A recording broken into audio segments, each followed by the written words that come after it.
అమెరికాలో ట్రంప్ పాలనపై రోజురోజుకు నిరసనలు పెరుగుతున్నాయి. నో కింగ్స్ నో వార్ అంటూ అమెరికన్లు వీధుల్లోకి వచ్చి ఉద్యమ బాట పడుతున్నారు.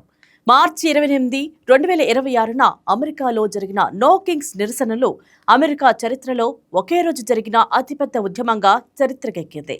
ప్రపంచంలోని 50 రాష్ట్రాలు మరియు పలు దేశాల్లో వేలాదిగా నో కింగ్స్ నిరసనలు జరిగాయి.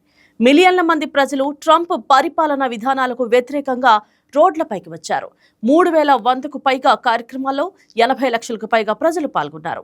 ఇది మూడో అతిపెద్ద నో కింగ్స్ నిరసన. జూన్ 2025లో మొదటి నిరసనలో 50 లక్షల మంది, అక్టోబర్ 2025లో రెండో నిరసనలో 70 లక్షల మంది పాల్గొన్నారు. మూడోసారి నిరసన మరింత విస్తృతంగా, మరింత బలంగా ప్రజల ఆగ్రహాన్ని వ్యక్తం చేసింది.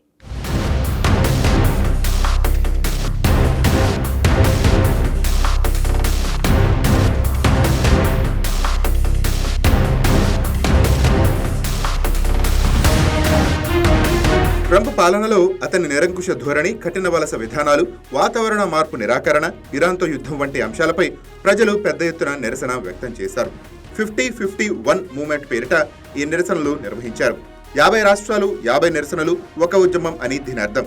ట్రంప్ తమని నియంతగా పాలించారని కోరుకుంటున్నారని, కానీ ఇది అమెరికా అధికారం ప్రజలకే చెందుతుంది, నకిలీ రాజులకు కాదని, వారి బిలియనీర్ మిత్రులకు కాదని నో కింగ్స్ వెబ్సైట్ ప్రకటించింది. మిన్నెసోటాలో జరిగిన ఘటన ఈ నిరసనలకు బలమైన ప్రేరణగా నిలిచింది. అమెరికా చరిత్రలో ఏ రాష్ట్రమైనా ఇంత ముఖ్యమైన స్థానం పొందటం అరుదు. మిన్నెసోటాను ప్రధాన కేంద్రంగా నిర్ణయించడానికి కారణం రెనీ గుడ్, అలెక్స్ ప్రెట్టే అనే ఇద్దరు వ్యక్తులు. వీరు మిన్నియాపోలిస్ సమీపంలో వలస అమలు సందర్భంగా ఫెడరల్ అధికారుల చేతిలో మరణించారు.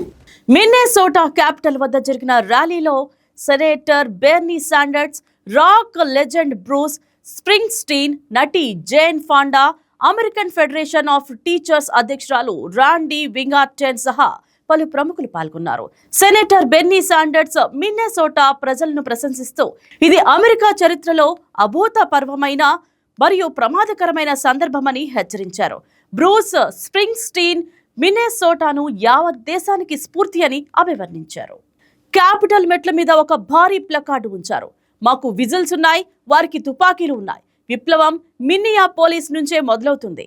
ఈ నినాదం అక్కడ హత్యకు గురైన రెనీ గుడ్, అలెక్స్ ప్రెట్టి జ్ఞాపకార్థంగా ఉంచినట్లు స్పష్టమైంది.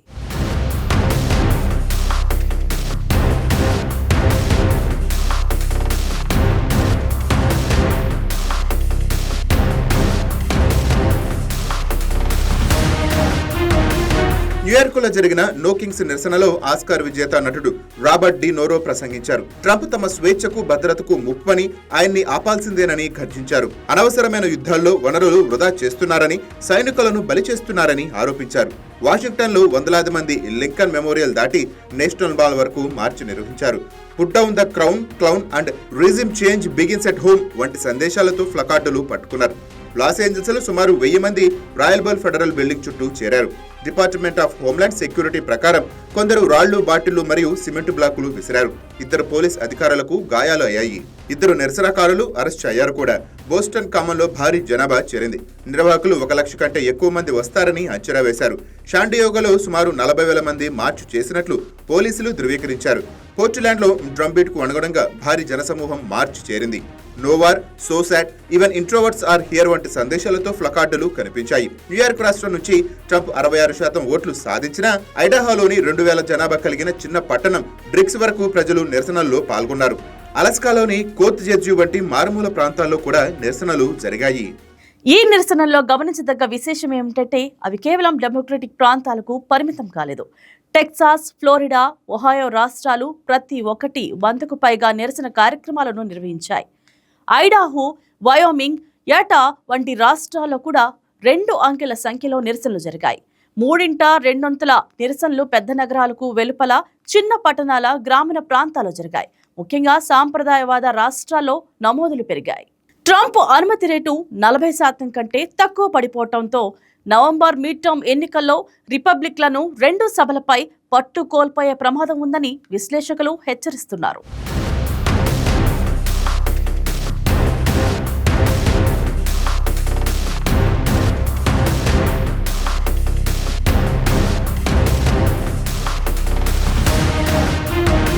నో కింగ్స్ నిరసనలు అమెరికాకే పరిమితం కాలేదు.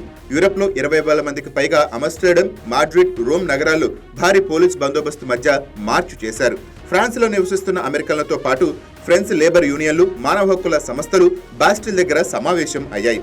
ఫ్యారన్ నో కింగ్స్ నిర్వాహకులు ఆడా షేన్ ట్రంప్ చేపట్టిన అక్రమ, అనైతిక, అవివేకపు యుద్ధాలన్నిటినీ నిరసిస్తున్నానని చెప్పింది. రోమ్లో వేలాది మంది ఇటలీ ప్రధాని జియోర్జియా మెలోనికి వ్యతిరేకంగా కూడా నినాదాలు చేశారు.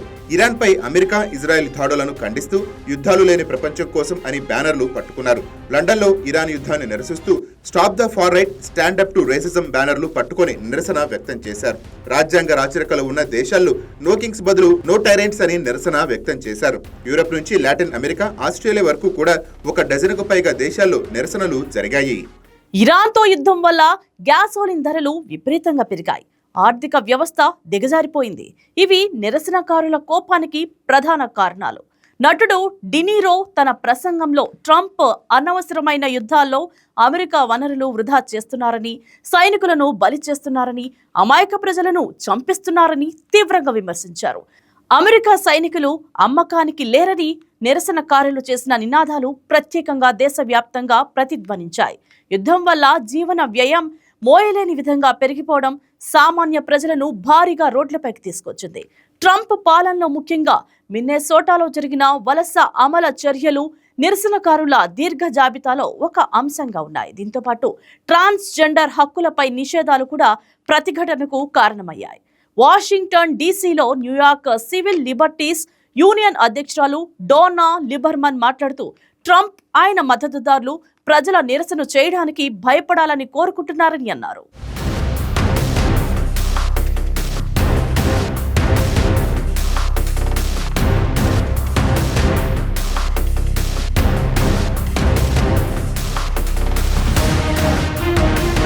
మరోవైపు వైట్ హౌస్ ప్రతినిధి అబిగైల్ జాక్సన్ ఈ నిరసనలను వామపక్ష నిధులు నెట్వర్క్ ఉత్పత్తిగా అభివర్ణించింది.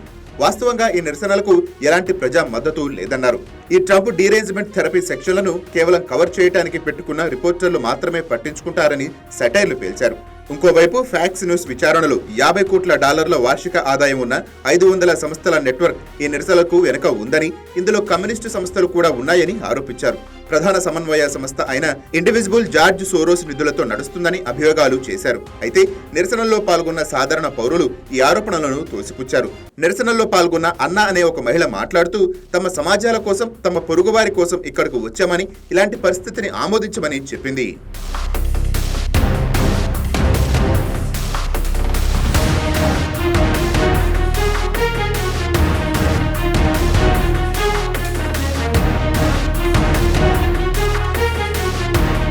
మార్చి 28, 2026న జరిగిన నో కింగ్స్ నిరసనలు చారిత్రాత్మకమైనవి. ఇవి కేవలం పట్టణ ప్రాంతాలకో, డెమోక్రటిక్ రాష్ట్రాలకో పరిమితం కాలేదు.